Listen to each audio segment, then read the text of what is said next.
Hi, my name is Marlon Parker.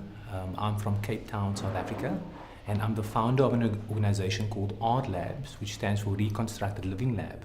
And what Art Labs does at the heart of it is trying to transform communities through innovation, technology, and entrepreneurship. We do that through enabling communities to be able to turn their ideas into reality. Because I must be honest, it's very difficult for people to, when you have an idea, where do you run to? So we create the environment where people can, if it's a new technology, a new system, a new process that they want to follow, we actually create the environment that enable that to take place. So Art Labs is based in an area called Bridgetown, which is part of the Cape Flats in Cape Town, South Africa. Now the Cape Flats is generally known for a community that has a lot of social economic challenges. In our community, the youth unemployment rate is about 70%. We're talking about a lot of substance abuse challenges. We're talking about a lot of inequalities, and this is largely due to the apartheid regime in South Africa specifically, when people were segregated back in the day.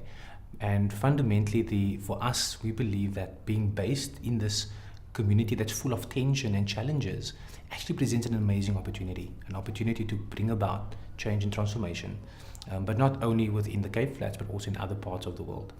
So the segregation was really when, if you're looking at the 60s, people were forcefully removed from District 6, and they were actually removed into communities which is today known as the Cape Flats. In my case, I can talk about my family. My late grandmother, she was separated from her family simply by the color of her skin, because her brother was fair-skinned. It's through that we were then, as a family, were completely, up until today, I still don't even know where parts of my family are, simply because of what happened in the 60s. And that, of course, because you were kind of removed from the economic hubs, for most people that wants to find employment, they have to travel anything between an hour and a half to get to the economic hubs where jobs were. And when you have a public transportation system that wasn't very efficient, you can imagine the impact that has on the local community. And many people, of course, up until today, are still kind of trying to get through that and over that, even though we've been over 20 years in our democracy as South Africa. But that is part of the reason, I think, where we feel as Art Labs, we've got a role to play, especially in communities where people feel disenfranchised or where they are marginalized. At Art Labs, our tagline is making hope contagious. I believe that hope gives you possibilities, it gives you opportunity. And anyone that's going through tough times, or if you just want to persevere or you want to have resilience, you need to have hope. And that's exactly what we do at Art Labs. We create these environments of hope where people, firstly, that believe that they're not in a position to go and study or learn. We create hope through creating an academy program where the only thing they have to do to get into our program is smile. And most people have smiles, that's okay. For people that thought, I've got this idea, but I'm never going to be able to realize this idea, we create the Innovation Lab. And simply the only thing they have to do there is making sure that whatever they're doing with the idea is going to make a social impact and make a difference. One of the other things, of course, I love of the way we do things at Art Labs is we realize that who best understands poverty than someone who lives in poverty, right? The same with who best understands the complexities and the challenges that people are facing and the people that live them every single moment of the day. And we then realized, why don't we allow our communities to become the experts be it for corporates, for companies, or within them solving their own problems. One good example recently that we had was a young girl whose family struggles financially. So they always have to go to loan sharks and these payday loans. And for her, generally in the community, it's always the children that has to go and ask for money from the neighbors to go and borrow. Why don't you come up with something different? And she actually created a new concept where people can make loans based on kind of surveys. So if you give data and you tell people about your consumer behavior and all of those kind of things, then that kind of converts into an amount of money that you can access as a loan. She's 19 years old. And not only do we allow people to express themselves when they're coming up with new ideas or new products or services, we also try and say, what are the things we can do even when we do basic training with our community? One of our programs called Geeky Moms is a program specifically focused on equipping and developing women with technology and digital skills. And it's actually managed by young girls that runs the program. And I'll never forget the first day that I decided, let me go and see how they do things. And again, it's led by the community for the community, which is very important. And you know what they do during their first session? It's a technology class, and many of these mothers have never seen a computer before. But their first day, the moms come in and they actually get a hand massage, they get a manicure, they get their nails done. And when you're working on a keyboard, on a computer, your hands need to be on the keyboard. So after your nails are done, then it's very easy for you to now start. It doesn't matter because you want to look at your nails.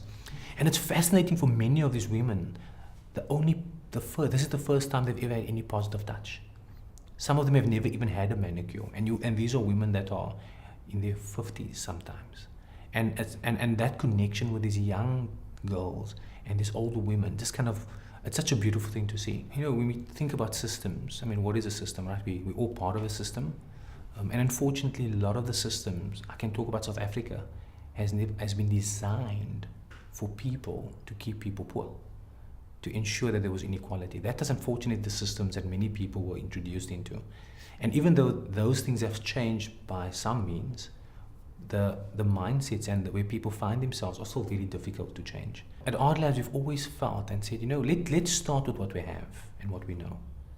One, the most valuable asset you have is people, right? And any system that wants to succeed, or if you want to change systems, it starts with people. And we spend a lot of time thinking about how do we reconstruct the way people think, the way people do things that can change a system. And yes, the system might not always be aligned with the way you think it is. An example would be the educational system. It's one of the systems in South Africa for me that really kind of, as Art Labs at least, it's very dear to and very close to our hearts. And the reason for that is because we understand that how important education is. It can completely transform and change this nation. And yes, there's amazing programs and things that's been done, but yet we still see this immense inequalities. We still see this large volume of people that are unemployed. And for us, it's really been, how do we begin to change that system that can completely kind of shift and change our communities? And the way we've done that is saying, number one, because generally in education, in order for you to go somewhere, you need to be able to have some qualification, or there's an entry requirement. And we said, why does there have to be an entry requirement? If you have a desire to learn, why don't we give you the opportunity to learn? The other thing that we're finding a huge challenge with, of course, is everybody loves accreditation, which is beautiful. We believe accreditation has a role to play. The challenge in our context is having accredited courses are very expensive and people cannot afford it. And we believe, we are banking on the fact that in the future, it's all going to be about endorsements. That if someone says that they can do technology, and a big technology company like Google or Facebook says, you know what, we know that that person can do what they say they can do, I almost believe that that might be worth much more than someone that's completed a certain degree in computer science, simply because of someone's endorsement. Now that unlocks an opportunity that we can then embrace and bring more people onto a learning system. And yes, some of them will go on and do further education and go into the normal traditional way of learning. But for us at the moment is, how do we restore that appetite of learning that will enable people that even when the education systems are broken, or even when the systems are failing them, that they believe that we can still get through this, simply because there was a group of people crazy enough to believe that they can see it through. At Art Labs, when we think about systems, we understand that we're in a bigger ecosystem. We cannot be a system on our own. We need whatever else is out there, because that helps us to innovate, that helps us to create. Our engagement with a lot of, we work very closely. We talk about other systems. On the Cape Flats, of course, there's the gangs, that's very prominent. We never go and say, oh, that gang is bad, or this drug dealer is bad. No.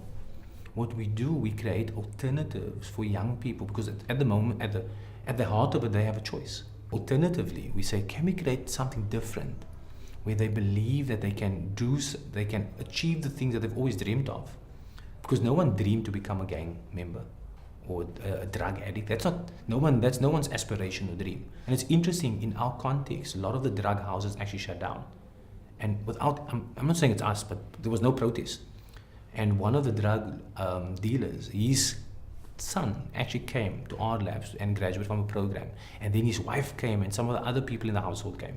And he was there at the graduation, seeing how we were celebrating his son. And that completely kind of changed him. We had another scenario where we had another gang boss asking us, don't we want to use, he's got 2 houses that was drug houses, asking us, don't we want to use it for training? Now that is unheard of. And we didn't go and ask him. For him, it was literally, he saw the good. And because all of them want to do some measure of good, but they just don't know how to go about it. And they feel they're so caught up in their world. And all we did was, we were just creating an alternative, not anti them. We are saying we're creating something alongside you. And fundamentally, hope gives people a choice. And that is what we want to give people. We want to give people a choice and an option. One of my favorite stories was a young girl that wanted to be on radio. That was always a dream, you know. She wanted to be on radio. Now, truth be told, there was no metric that can measure to fulfill that dream for her. We couldn't think of a metric. But then we thought, you know, why don't we just build a radio station for this young lady? And we actually built a radio station. And I told her, I said, we will build you a radio station. A week later, you'll be on radio. And there she was. She was on radio, running Art Labs Radio. And it's interesting how that experience then led us to do a partnership with the BBC, who then came to us and said, hey, they obviously are looking at a digital strategy for Africa. And they were looking at how people could start using or listening to radio, some of the World Service and some of the other products that they have via the internet. And they saw that we were busy experimenting with some radio, and we did some work together with them. We did a hackathon, and today some of our young people are actually created a product, and the BBC is their client. And every time I have to remind them, I say, guys, it's not bad to have the BBC as a client, you know, and like that's not too bad. But it all started with one simple idea, and just saying, you know what, let's help someone fulfill their dream. And I must be honest, the work with the BBC has paid for that radio over and over already. The fascinating thing, though, is what we realized was that not only do people need hope on the Cape Flats, but there were people in other parts of the world that said, hey, you know, we also have communities that needs hope, that feel they are disenfranchised. And over the last 8 years, we've expanded our work into 23 countries. We've recently actually incorporated in the US, which we're very excited about, in Texas. We're busy setting up in the United Kingdom. And it's fascinating how we can take a innovation and a model that was birthed in the most unlikeliest of places with the most unlikeliest of people, and actually take it to what is known as the developed world. And I think that is such an incredible experience. And what I love is the fact that some of our own young people whose life was changed in our communities are now the consultants. They're now going and doing the work. I mean, in closing, if there's one thought that I would love to leave with everyone is, don't let your circumstances determine your destiny. And thank you so much for allowing me to share the story of Art Labs. And I'm hoping by listening to this that you would go out and make hope contagious.